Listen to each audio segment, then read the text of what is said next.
recommending Martha Gunn as the hero, as an important hero of Brighton, and it's certainly my hero of Brighton. And first of all, I'd like to take my story of Martha Gunn back a generation before her birth, back to the year of 1703, when a great storm swept England, certainly, probably the worst storm our country's ever endured. Brighton was very much devastated. A population of maybe 2,500 seemed to have quickly fallen after the storm to little more than 1,000. Its fishing industry was ruined. Houses below what was then the cliff, now the King's Road, were swept away. And South Street, a important thoroughfare in Brighton at one time, was destroyed forever, buried apparently beneath 15 feet of beach stones. Daniel Defoe, who visited Brighton a generation later, reported that the town was devastated. And it was at that time too that a young Martha Gunn, then only 5 years old, a daughter of a fishing family in Brighton, probably did see the impoverished state of the city, and on a backdrop of that period of people actually being interested in the cures available from Brighton, and also an interest in what we now call wild swimming, people actually coming to the coast to go bathing. Martha, in her early teens, seemed to be already running a bathing machine. Now, I'm not sure if people know what bathing machines particularly were. There was like sentry boxes on wheels with a horse taking them backwards and forwards into the sea.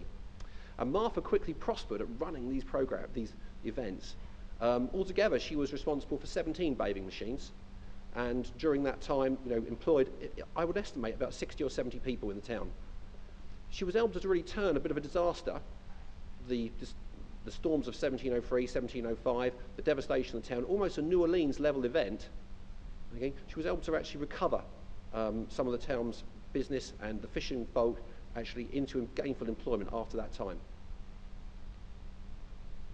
And amongst her period here, she made friends with the Prince Regent.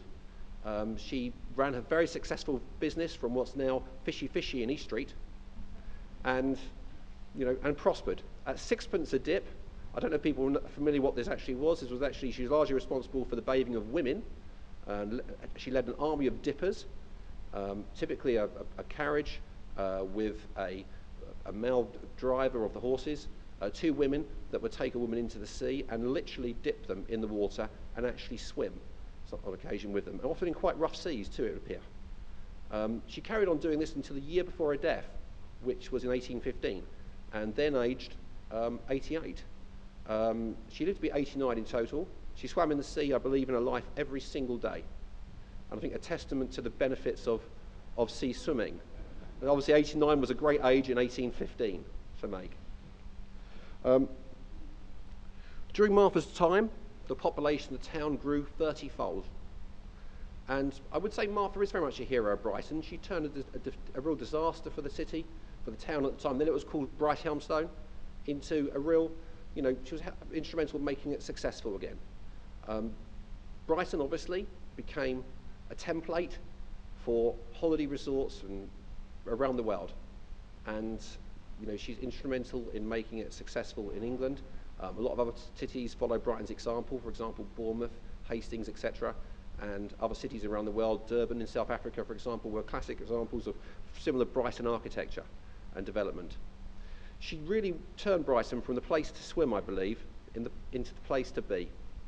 So I would dedicate my hero Brighton to Martha Gunn. Thank you.